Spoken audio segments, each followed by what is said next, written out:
प्रधानमंत्री नरेंद्र मोदी और राष्ट्रपति अल नह्यान के बीच द्विपक्षीय वार्ता के बाद दोनों देशों के बीच कुछ अहम समझौते हुए हैं, जिसमें agreement on framework strategic defence partnership दोनों देशों के बीच में, स्ट्रैटेजिक पेट्रोलियम रिजर्व्स को लेकर भी समझौता ज्ञापन पर आदान प्रदान हुआ है।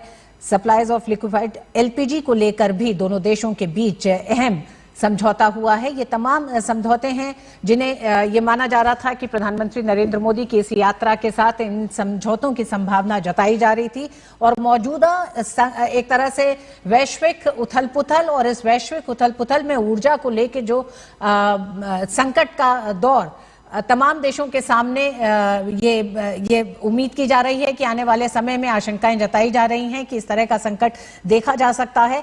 ऐसे में भारत और यूएई के साथ ये जो कुछ समझौते हुए हैं ये बेहद अहम हो जाते हैं।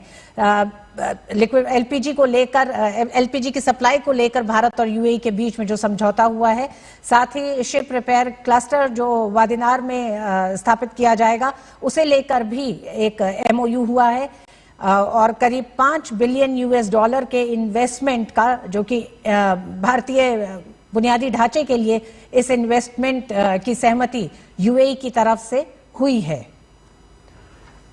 काफी अहम समझौते आज जो कि दोनों देशों के बीच यहाँ पर हमें देखने को मिले हैं और लगातार जिस तरीके से यूएई जो है निवेश करता आया है भारत में भी, और उसी लिहाज से अगर देखा जाए तो सातवां बड़ा निवेशक, लेकिन ऐसे में अगर खासतौर से इंफ्रास्ट्रक्चर की बात की जाए, क्योंकि विकास के लिए ज़रूरी होता है आधार, और वही आधार अब कहीं ना कहीं परस्पर सहयोग से मिलता हुआ नजर आ रहा है। और आज के भी महत्वपूर्ण जो समझौते हैं इनके जरिए और भी ज़्यादा विकास को रफ्तार मिलती हुई नजर आ सकेगी। बिल्कुल मुकुल, प्रधानमंत्री नरेंद्र मोदी ने अपने ओपनिंग रिमार्क्स में सीपा का जिक्र भी किया। दोनों देशों के बीच बेहद महत्वपूर्ण ये पूरा समझौता है और उन्होंने कहा कि यूएई का एक तरह से धन्यवाद और दोनों देशों के संबंधों में सीपा महत्वपूर्ण पड़ाव है। उन्होंने कहा कि सीपा को नई ऊंचाइयों पर पहुंचाने के लिए भी यूएई का आभार व्यक्त किया। उन्होंने कहा कि स्ट्रेटेजिक साझेदारी का भी महत्व बढ़ा है भारत और यूएई के संबंधों में, और जिस तरह से आज ये समझौते हुए हैं ये बताता है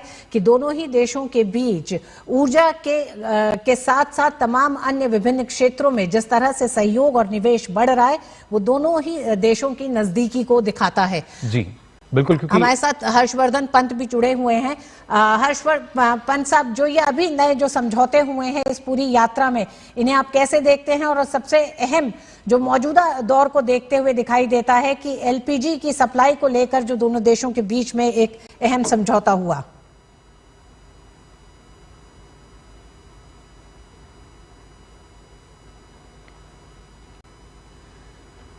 तो कई महत्वपूर्ण समझौते यहाँ देखने को मिले हैं भारत और यूएई के बीच में।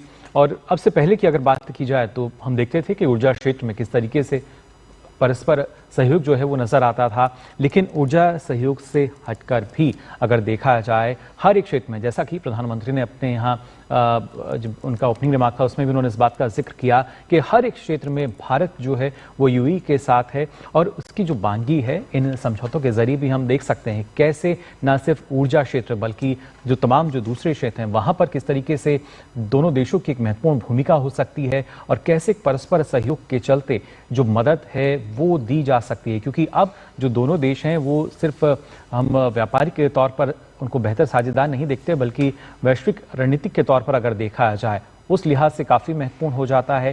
क्योंकि पूरे विश्व के सामने जब दो देश अपने एक महत्वपूर्ण साझेदारी को यहाँ पर रख रहे हैं तो ऐसे में ये काफ़ी महत्वपूर्ण जो कि आज समझौते यहाँ पर हुए हैं। और इन्हीं समझौतों की अगर बात की जाए तो काफ़ी महत्वपूर्ण है, क्योंकि अगर देखा जाए अभी तक स्ट्रेटेजिक डिफेंस पार्टनरशिप जो है इसको लेकर हमने देखा था, अब से पहले भी इसको लेकर बातचीत की गई थी कि कैसे जो दोनों देश हैं वो सुरक्षा को और पुख्ता करने के लिए लगातार आगे बातचीत कर सकते हैं। उसी को लेकर जो अहम समझौता है वो आज हमने यहाँ देखा है कि कैसे जो दोनों देश हैं वो उसको लेकर भी आगे बढ़ते हुए नजर आएंगे। या इसके साथ साथ एलपीजी आपूर्ति की अगर बात की जाए, फिलहाल जिस तरह की परिस्थितियां हैं ऐसे में काफ़ी महत्वपूर्ण और हम कह सकते हैं कि असल सहयोग जो है वो कहीं ना कहीं यहाँ नजर आ रहा है। जी हाँ, प्रधानमंत्री नरेंद्र मोदी ने अपने ओपनिंग रिमार्क्स में जिस तरह से कहा कि मैं अपने दूसरे घर आया हूं, ये शब्द, ये भाव मेरे जीवन की बहुत बड़ी पूंजी है। उन्होंने जिक्र करा कि जिस तरह से वायुसेना के जहाजों ने एस्कॉर्ट किया है वो भारत के लोगों का सम्मान है। हमारे साथ दो मेहमान जुड़ गए हैं। राजदूत सी राजशेखर, पूर्व राजनयिक, वरिष्ठ राजनयिक हैं। आपका बहुत बहुत स्वागत है सी राजशेखर साहब। हमारे साथ डॉक्टर जाकिर हुसैन, विदेश नीति विशेषज्ञ, भी हमारे साथ जुड़ गए हैं। सी राजशेखर जी, आप ही के पास सबसे पहले आना चाहेंगे। 4 बड़े समझौते एक तरह से कह सकते हैं, और मौजूदा समय में जो संकट की घड़ी और या जो पश्चिम एशिया का जो बड़ा संकट है उसको ध्यान में रखते हुए, और उससे जिस तरह से यूएई को खास बड़ा निशाना बनाया गया, जो नुकसान हुआ उसका भी जिक्र किया। और उन्होंने बहुत साफ, प्रधानमंत्री ने अपने ओपनिंग रिमार्क्स में कहा कि जिस तरह के हमले हुए वो अस्वीकार्य हैं। वहीं दूसरी तरफ उन्होंने राष्ट्रपति अल नह्यान की एक तरह से तारीफ भी की कि जिस सूझबूझ तरीके से अभी तक इस पूरे संकट को उन्होंने झेला है और जिस तरह से वो आगे बढ़ रहे हैं इस संकट को देखते हुए, क्या कहेंगे आप? प्रधानमंत्री जी का विजिट बहुत ही सही वक्त पे हो रहा है। तो आज हम देखें तो हिंदुस्तान का जो